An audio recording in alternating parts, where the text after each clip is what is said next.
En Paraguay el 50% de la población consume bebidas alcohólicas y el 24% lo hace en forma excesiva.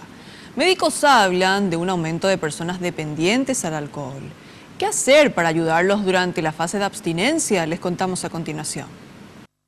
Saber identificar cuándo una persona se vuelve alcohólica es un punto clave para quienes quieran ayudar a alguien con problemas de adicción. Según los médicos, aunque una persona no esté en constante estado de embriaguez, la incapacidad de detenerse y abstenerse de beber son signos de alerta. Una persona comienza a tener problemas con alcohol, la borrachera no se puede ocultar, ¿verdad? Uno viene borracho, uno falta, tiene problemas con la policía, tiene choque, le agarra la barrera, o sea, hay una serie de elementos conductuales, digamos, que la persona ya no puede negar que tiene un problema con la bebida.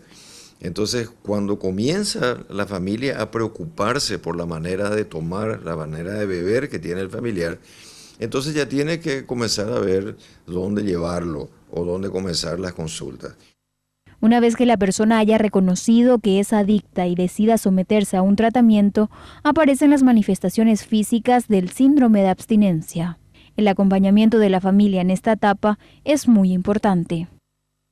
El alcoholismo, la dependencia al alcohol, sí produce un síndrome de abstinencia que puede ser grave, porque la persona puede desarrollar un cuadro que se llama delirium tremens, que es característico, ¿verdad? La persona comienza a temblar, tiene sudoración profusa, o sea, suda intensamente, entra en un estado confusional, puede tener alucinaciones y puede tener, en relación a las patologías concurrentes, de infección, etcétera, puede ser un cuadro que termine con la muerte del paciente.